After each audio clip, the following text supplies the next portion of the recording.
Hello everyone, we continue solving the problem about how chimneys fall in, and we explore acceleration. This is all about rotational dynamics. Make sure you watch the previous video where we answered the first questions. We describe angular acceleration and angular speed, and we've got the formula for that. So that's for angular speed and that's for angular acceleration. And now we need to find the answer to the question B. Let's have a look there. We need to actually find linear acceleration of random point on the chimney taking a distance r. So from the pivot, from the base basically. Okay, so I mark here the distance r from the pivoting point from there to some randomly chosen point, and I just keep track of that circular motion. In this case, at the instance of time when angle is theta, this point will have two components for the acceleration, tangential one and radial.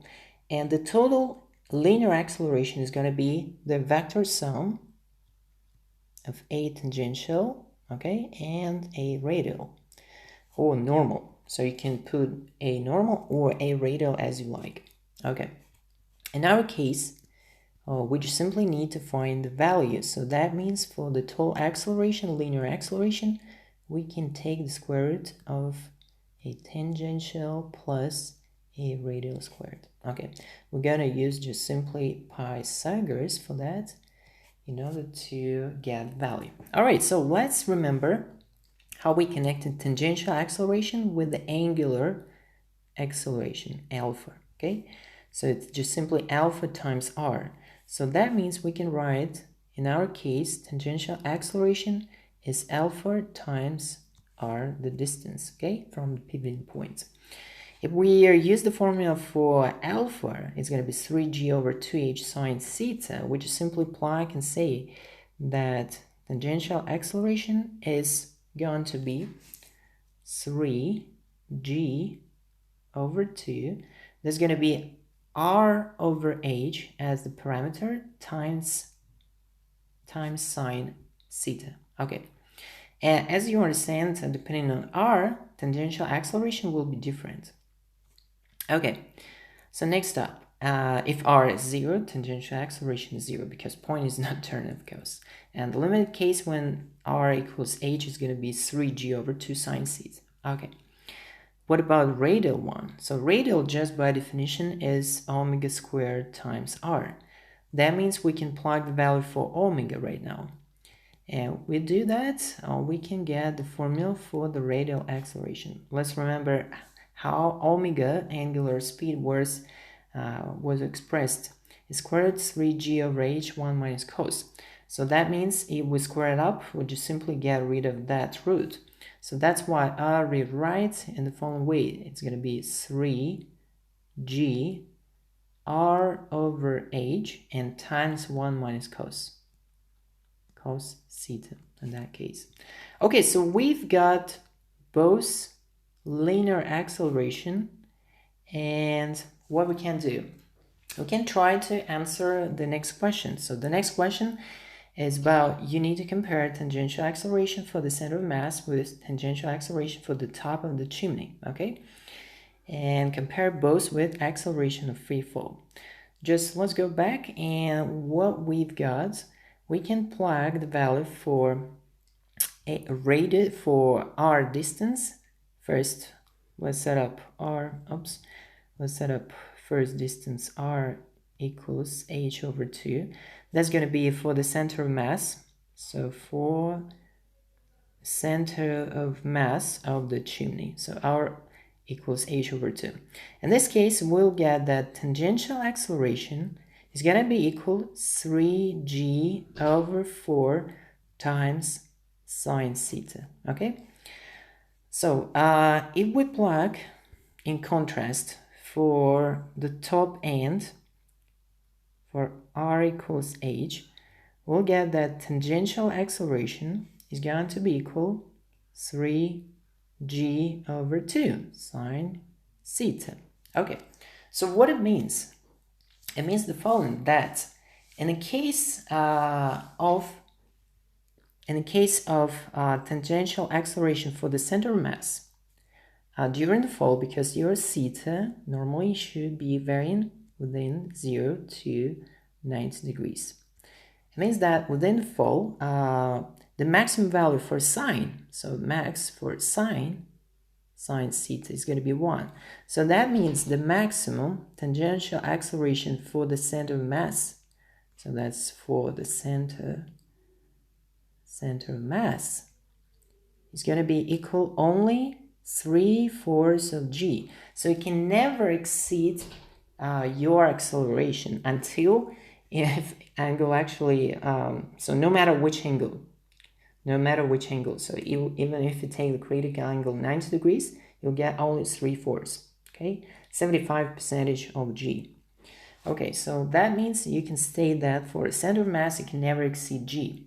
What about tangential acceleration for the top end? So the top end of the chimney is going to be 3/2g. So when actually theta is going to be equal to 90 degrees, that's going to be a 1.5 of acceleration of free fall. But you can also speculate in the case at which critical angle, so at which angle theta, your tangential acceleration will be exactly equal to the acceleration of free fall. Okay, so you can state that you can write sine theta from that critical angle 2/3, because tangential acceleration in this case is going to be equal to g, and you'll get the following equations: 3/2g sine theta. Okay, so from where you can express actually sine theta. Let's do that. And sine theta is going to be 2/3, and if you calculate that, you'll get the following. It's going to be 41.81. So 41.81 degrees. At this angle, you will have acceleration tangential of the top of the chimney equal to acceleration of free fall. So what it means? It means that if you're after this angle, if you put the coin, let's say here is the chimney, right?